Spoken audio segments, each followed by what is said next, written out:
Tagore children academy senior secondary school Surajgarh जिला झुंझुनू राजस्थान के online class में आपका स्वागत है। और विषय होगा सामाजिक ज्ञान। और जैसा कि हमने पहले वीडियो के जरिए हमने जो पिछला कालांश हुआ था उसके अंदर हमने पढ़ा था वैश्वीकरण। और वैश्वीकरण को मैं पुनः आपको, क्योंकि इसी से संबंधित होने के कारण मैं आपको बता देना चाहता हूँ कि वैश्वीकरण क्या है। एक बार पुनः आपको समझा देता हूँ कि वैश्वीकरण अपनी अर्थव्यवस्था को विश्व की अर्थव्यवस्था के साथ में जोड़ना क्या कहलाता है, वैश्वीकरण कहलाता है। ये भारत में 1991 में ये लागू किया गया। इसके वैश्वीकरण का क्या है कि जो जितने भी अवरोधक जो प्रतिबंध होते हैं एक दूसरे देश से आयात और निर्यात के अंदर, वो क्या है हटा लिए जाते हैं और उसके ऊपर ध्यान दिया जाता है। और उसके ठीक आगे हम लेते हैं और वो है क्या, विदेशी व्यापार। कि विदेशी व्यापार क्या होता है? विदेशी व्यापार वो होता है जब दो या दो देशों के मध्य जो होने वाला व्यापार है उसको क्या कहा जाता है, विदेशी व्यापार कहा जाता है। विदेशी व्यापार के कितने घटक होते हैं? दो घटक होते हैं। नंबर एक होता है आयात और दूसरा होता है निर्यात। और यहाँ पे एक प्रश्न और भी उठता है और वो क्या है कि बहुराष्ट्रीय कंपनियां किसे कहते हैं? कि दो या दो से अधिक देशों से मिलकर बनने वाली कंपनी, यानी दो या दो देशों से अधिक देशों का जिस कंपनी के ऊपर स्वामित्व होता है उसे क्या कहा जाता है, बहुराष्ट्रीय कंपनी कहा जाता है। और यहाँ पे क्या होता है, विदेशी निवेश एक प्रश्न आया था और ये प्रश्न 2017 के अंदर गया था। पूछा गया था कि निवेश किसे कहा जाता है? जब आवश्यकता अनुसार वस्तुओं का जब आयात किया जाता है और उसके बदले में जो पूंजी दी जाती है उसको क्या कहा जाता है, पूंजी निवेश कहा जाता है। विदेशी निवेश किसे कहा जाता है कि विदेशों से वस्तुओं का आयात किया जाता है, उसके बदले में जो मूल्य विदेशी कंपनी या विदेशों को दिया जाता है उसे विदेशी निवेश कहा जाता है। अब आता है विदेशी व्यापार। तो विदेशी व्यापार के बारे में मैंने आपको बता दिया था और वो क्या बताया कि दो या दो से अधिक देशों के मध्य होने वाले व्यापार को क्या कहा जाता है, विदेशी व्यापार कहा जाता है। इसके दो घटक होते हैं, एक होता है आयात होता है और दूसरा क्या होता है, निर्यात होता है। अब यहाँ पे जो प्रश्न बनता है वो क्या है कि विदेशी व्यापार किसे कहा जाता है, विदेशी व्यापार के लाभ, महत्व और भूमिका। जिस प्रकार से मैंने आपको परिभाषा के अंदर बताया था कि दो या दो से अधिक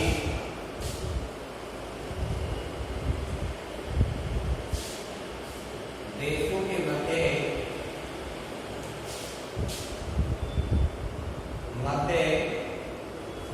होने वाले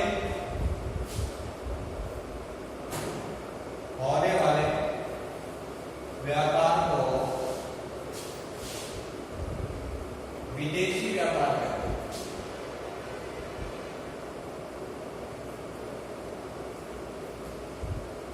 विदेशी व्यापार कहते हैं। और इसके क्या है, दो घटक बताए हैं, आयात और दूसरा है निर्यात। आयात किसे कहा जाता है कि वस्तुओं को आवश्यकता अनुसार वस्तुओं की पूर्ति करने के लिए जिस देश में दूसरे देश से वस्तु को मंगाया जाता है उसको क्या कहा जाता है, आयात कहा जाता है। और जिसे हमें क्या है, पूंजी निवेश करनी पड़ती है। जबकि जब हम वस्तुओं का निर्यात करते हैं तो उसके बदले में हमें क्या है, विदेशी पूंजी हमें प्राप्त होती है, तो वो उस देश के लिए क्या कहलाता है, निवेश कहलाता है। अब यहाँ पे विदेशी व्यापार है, इसके लाभ, महत्व, इसके बारे में हम जानकारी प्राप्त करेंगे।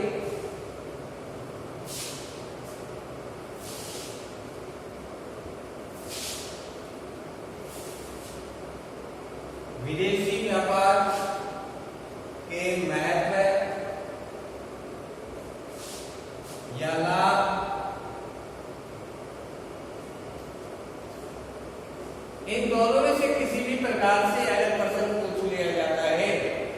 या महत्व, भूमिका, ये भी हो सकता है भूमिका। तो इनका तीनों का 3 इन 1 एक ही है, इसका आंसर एक ही होगा। और वो किस प्रकार से होगा? विदेशी व्यापार का महत्व क्या है, लाभ क्या है, भूमिका क्या है, एक ही नाम है। तो किसी प्रकार से आप भ्रमित न हो और इस प्रश्न का एक ही जवाब होगा।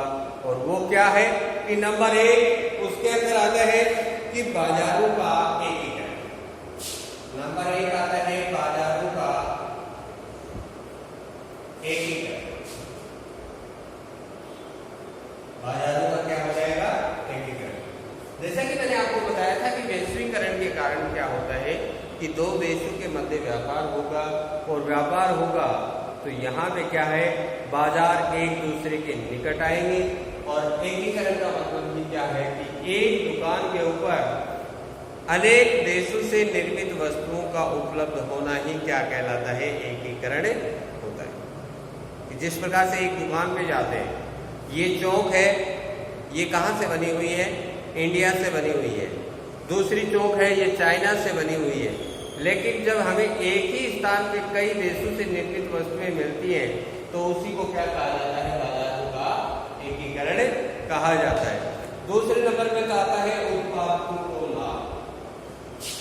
दूसरा नंबर है उत्पादकों को लाभ।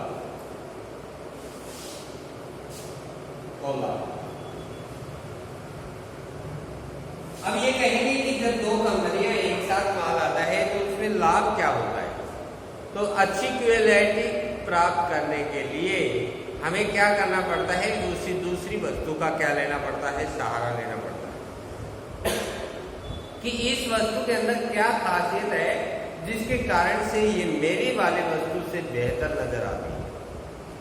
ये सिखलाई में मिलता है। इसलिए जो उत्पादक है, प्रोडक्ट है, उनके अंदर वो उसमें सुधार किया जाता है कि जिस प्रकार से पहले चौक आती थी, मैं चौक का ही उदाहरण देता हूँ। अब यहाँ पे क्या आने लग गई? डस्टलेस टैंक आने लग गई। पहले क्या था, जब लिखते थे तो पूरा क्या होता था, वातावरण ही चौक में हो जाता था। लेकिन अब कुछ ऐसी चौक आने लग गई है डस्टलेस, जिसके अंदर किसी प्रकार का गत्ता वगैरह नहीं होता है। तो ये क्या है? उन्होंने सीखा है, एक दूसरे के पास में रह करके सीखा है। तो ये यहाँ पे उत्पादन करने वाले हैं, उनको क्या है, नए सीखने को मिलता है, इसलिए उनको क्या होता है? लाभ होता है। फिर आता है देश का औद्योगिक विकास। देश का औद्योगिक विकास। देश का क्या होगा? औद्योगिक विकास।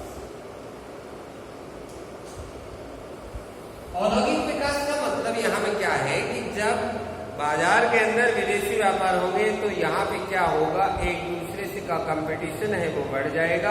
और कंपटीशन बढ़ने से यहाँ पे उद्योगों की जो मात्रा है वो अत्यधिक रूप में बढ़ना प्रारंभ कर देगी। छोटे छोटे उद्योग हैं उसको किस में कन्वर्ट करना प्रारंभ कर देते हैं? विस्तार, यानी बड़े उद्योगों में उसको परिवर्तन करना प्रारंभ कर देते हैं, जिसके कारण से देश के औद्योगिक विकास होगा। और देश का औद्योगिक विकास होगा तो वहाँ पे यहाँ पे क्या होगा? रोजगार की जो समस्या है वो कम होगी। आगे पॉइंट आता है और वो क्या है? उपभोक्ताओं को लाभ। चौथा पॉइंट है उपभोक्ताओं को लाभ। उपभोक्ताओं को लाभ क्या है?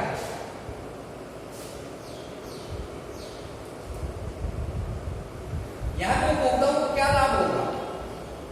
विदेशी कंपनी यहाँ पे भारत के अंदर आ गई मान लीजिए, तो उन्हें क्या लाभ होगा? इसके अंदर लाभ भी होता है। क्या होता है?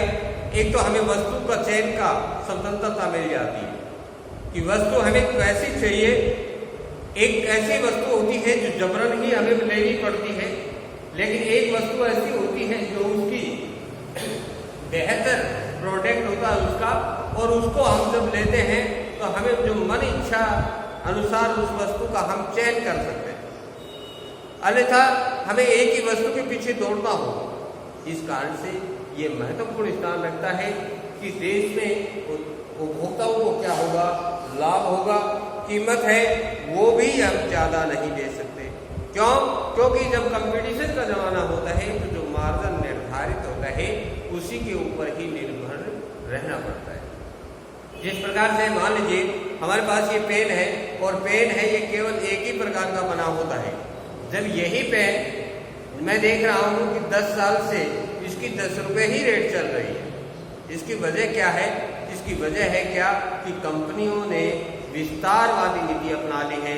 तो यहाँ पे कभी जर्मनी की कंपनी आ जाती है, कभी चाइना की आ जाती है, तो कभी दूसरे यानी स्विट्जरलैंड, अमेरिका, अनेक प्रकार के यहाँ पे उपलब्धता होने के कारण यहाँ पे कंपटीशन हो चुका है। और कंपटीशन होने के कारण जो बेहतर वस्तु होगी उसका ही क्या है उपभोक्ता क्या करेगा? चयन करेगा। अन्य लाभ भी है जो क्या है देश में रोजगार के अवसर में वृद्धि होगी और उसके साथ ही लोगों के जीवन स्तर में भी उसका क्या होगा? सुधार होगा। और उसके बाद में यहाँ पे नवीन प्रौद्योगिकी का क्या होगा? विस्तार होगा और विस्तार से निर्मित वस्तुओं का यहाँ पे क्या होगी? उपलब्धता होगी। और निर्मित वस्तुओं की उपलब्धता होगी तो उन दोनों के अंदर क्या होगा? कंपेयर होगा, प्रतिस्पर्धा होगी। उसके अंदर जो बेहतर गुणवत्ता की चीज़ है वो बनाना प्रारंभ करेंगे और बेहतर गुणवत्ता की चीज़ जब उपभोक्ताओं तक पहुंचेगी तो उन्हें उसका क्या है? लाभ अर्जित कर सकेंगे। फिर उसके साथ में ही यहाँ पे विदेशी व्यापार जो होता है इसके अंदर क्या है? विदेशी मुद्राएं हमें प्राप्त होगी। विदेशी मुद्राएं प्राप्त होगी तो विदेशों के अंदर जो हमें हमारे जो सोने की कीमत है वो घटती हुई नजर आती है और सोने की कीमत बढ़ती हुई नजर आती है। तो ये किसमें संतुलन बनाता है? राष्ट्रीय आय के ऊपर निर्भर करता है। उदाहरण के लिए मैं आपको छोटा सा एक उदाहरण समझाना चाहूंगा कि जिस प्रकार से $1 होती है, $1 है, उसके भाव है वो क्या है? डाउन और अप होना प्रारंभ हो जाता है। जैसे $1 का भाव 70 रुपया है, जब $1 का भाव अगले दिन मान लीजिए 69 रुपया आता है तो आप ये नहीं सोचेंगे कि हमारी अर्थव्यवस्था है वो डाउन हो गई। नहीं, इसका मतलब क्या है कि $1 अगर हमारा है यहाँ पे ये 69 रुपये मिल रहे हैं $1 का, तो इसका मतलब क्या है कि हमारी अर्थव्यवस्था क्या हुई है? मजबूत हुई है। और ये 70 और 71 और 72 आगे बढ़ती चली जाती है तो इसका मतलब क्या है कि इंडियन करेंसी है उसकी वैल्यू है वो क्या हो गई है? डाउन होती हुई जा रही है।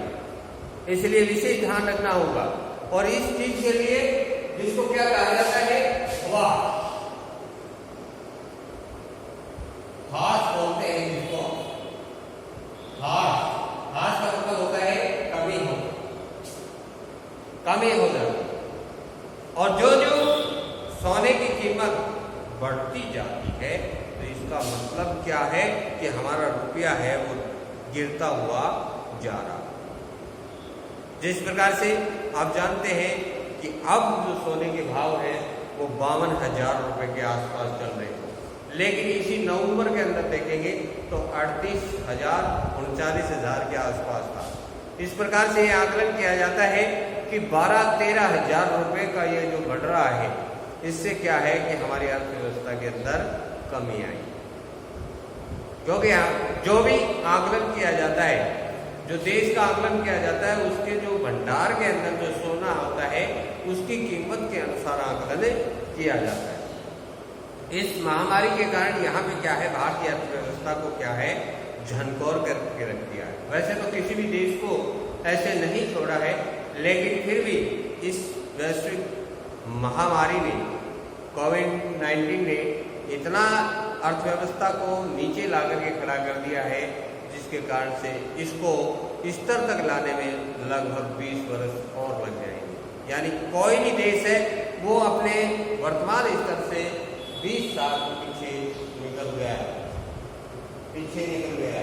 और इस कारण से यहाँ पे ये क्या है बताया गया है।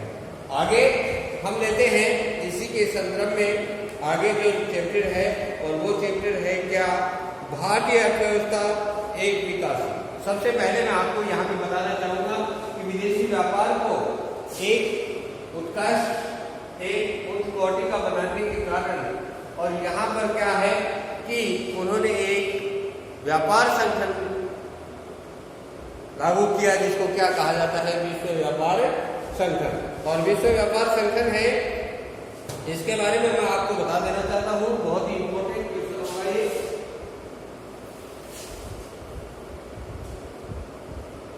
विश्व व्यापार संगठन,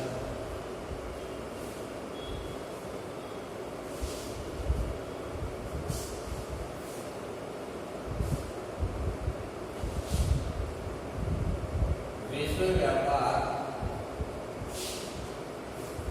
संगठन ये क्या है? बहुत ही इंपॉर्टेंट क्वेश्चन होगा ये। विश्व व्यापार संगठन जिसका स्थापना 1995 ईस्वी में की गई और इसका कार्यालय है वो है कहाँ? Geneva, Geneva. अब इसके बारे में समझेंगे हम कि विश्व व्यापार संगठन किसने बनाया। ये विकासशील देशों की पहल के ऊपर ये बनाया गया। इसकी स्थापना 1995 में की गई। इसका कार्यालय है वो कहाँ है? जिनेवा में है। और इसी के संदर्भ में यहाँ पे विश्व व्यापार संगठन है, इसे इसलिए बनाया गया है कि व्यापार करने वाले हैं इनके आयात और निर्यात को निर्धारित किया जाए और इनके ऊपर एक नियम निर्धारित किया जाए जो सभी के लिए लागू हो। और यहाँ पर विश्व व्यापार संगठन के तहत ये नियम लागू किया गया है और इसका मुख्य कार्य है कि विश्व के अंदर जो व्यापार हो रहा है वो नियमों का पालन हो रहा है या नहीं हो रहा है, इसके लिए ये ध्यान रखता है। और 2006 के अंदर इसमें लगभग 150 राष्ट्र सदस्य थे। वर्तमान में लगभग 190 के आसपास इसके सदस्य बन चुके हैं। और ये संगठन सभी देशों को मुक्त व्यापार करने की सुविधा प्रदान करता है तथा सभी अवरोधक हैं उनको हटाने के लिए कहता है। और यही है विश्व व्यापार संगठन। कल हम दूसरा चैप्टर लेंगे और वो होगा हम। तब तक के लिए धन्यवाद। आगे कल क्लासें फिर शुरू होगी। इनके नोट्स में अभी आपके पास में भेज देता हूँ। Thank you.